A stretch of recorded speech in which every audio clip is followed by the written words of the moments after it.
Hello and welcome to the WIHS Journal, Public Affairs from 104.9 FM. I'm Paul Kretschmer. Home Rule, a home care nursing company, is launching a new nanny service division in all 50 states. I speak with Christy McGlobthlin about the new service being provided by her organization. We did, yes. So we have been providing skilled nursing for medically fragile children and adults in North Carolina, and we decided to branch out nationwide and provide child care services in the home with the same model as we use for our skilled nursing in the home. And you have perceived that this kind of service would be welcome in a much wider, maybe even a national scope, as opposed to being down in Southeast as you've been up till now, then, I guess. Right, yes. And the reason is because most parents who are working and some who are just involved in other activities right now have their children at home. They did, when they got sent home due to COVID, and that rolled right into the summertime. And to be honest, I didn't plan it this way, to be launching right at the time when work is opening back up, and so many child care centers are not opening back up. Schools with their summer programs are either not opening up or they're overloaded. But the other reason is because I myself went over the last couple of years multiple times to look for a nanny, and I just threw my hands in the air. And I joined all these big sites, and I was paying money, and I couldn't find babysitters that I felt were professional enough or responsible enough. And those are just databases. A lot of people think, well, everyone on that database is a child caregiver. They're a babysitter or a nanny, and they've been trained, and they're CPR certified, and they know how to be a babysitter, and they've had a background check. But the fact is on most of those sites, they haven't. So when a parent starts looking for a babysitter, I mean, these are our most precious jewels. Your kids. I mean, you just don't leave your kids with just anyone. It's a big deal. So what we did was we opened up with the model that we use for nursing, which means we hire them as employees of Home Rule. We did find out within the last couple of years that families, if they hire a babysitter, actually have to become a household. They have to get an EIN, and they have to hire them as a household employee. And most people, I think, are just kind of learning that, but the IRS and the Department of Labor are adamant. So we hire, we pay them their wages, their Social Security, state and federal taxes. We insure them because that's really important when you've got someone working in your home with your kids. We do all the screenings and interviewing, background checks, and so on. We train them thoroughly. And my favorite part is that we create a service plan with the family. So it's pretty common for babysitters to come in and sit on a phone, or after they get really comfortable after a few weeks or a couple of months, they might not engage with the children as often. And so we create a service plan, and we watch over those. We read them. We talk with the families. We talk with our caregivers. And so our caregivers follow them. So if the family, for example, wants their kids working on workbooks or doing certain art projects or playing in the backyard or whatever, or if they're in diapers or have bottles, all of that is documented. And so we also support our caregivers.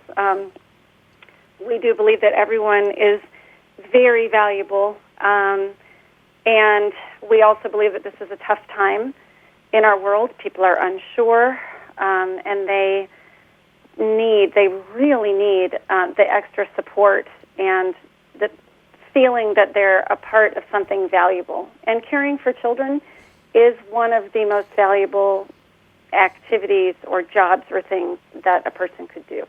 It seems that you would step into a good place here in Middletown, Connecticut, for instance, because within the last week to 10 days, the newscasts here ran a story from the local authorities to the effect that although Y Camp was opening up again for day camp, and the Park and Rec Department was running a day camp for children, the size of the the body of children would be smaller in both cases, and parents were strongly encouraged to find some other option for their children rather than automatically signing them up for one well-recognized camp or the other as they normally would in other years, because the operation this summer is so much more limited than it normally is, that they just can't handle anyone who wants to sign up. They really aim toward families who do not have another outlet for their children, and those that may have that outlet,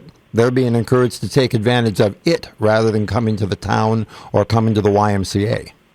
Right. That's a definite huge change for all parents who are used to utilizing a specific child care program or facility, whether it's through the Y or through a school or another summer camp. Parents usually, year after year, they kind of gravitate to the same kind of programs. And it's been unfortunate. I mean, we actually just launched this past Saturday, and the response is overwhelming, which shows me that we really hit a nerve. I mean, you've got two things going on. You're talking about parents and their children.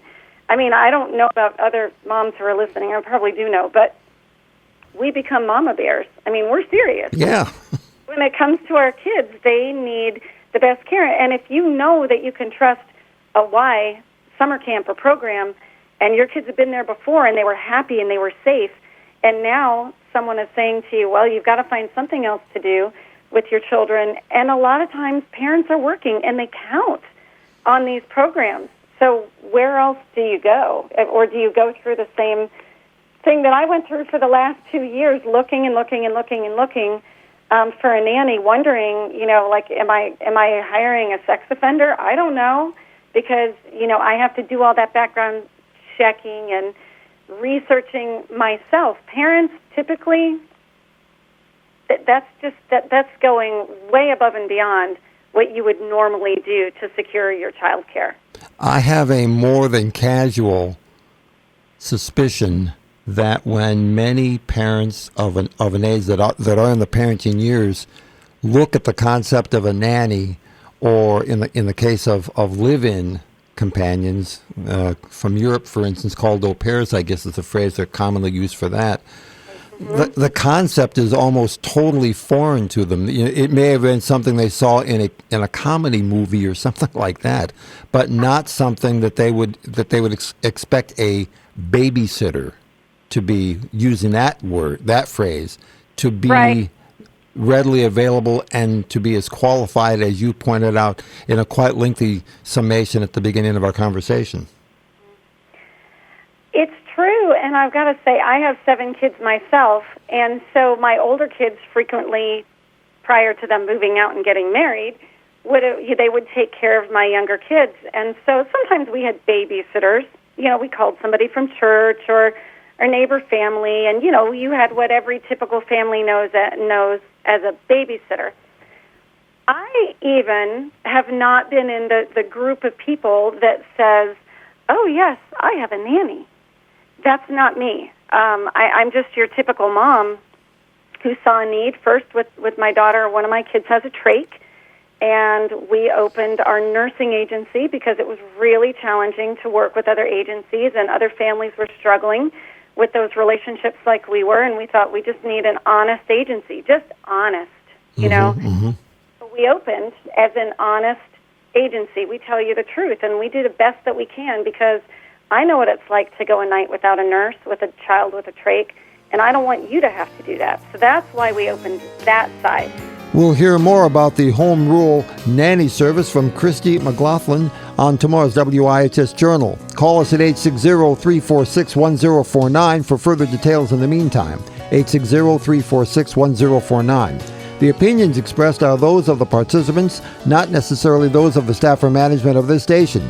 I'm Paul Kretschmer on the WIHS Journal, Public Affairs from WIHS, Middletown.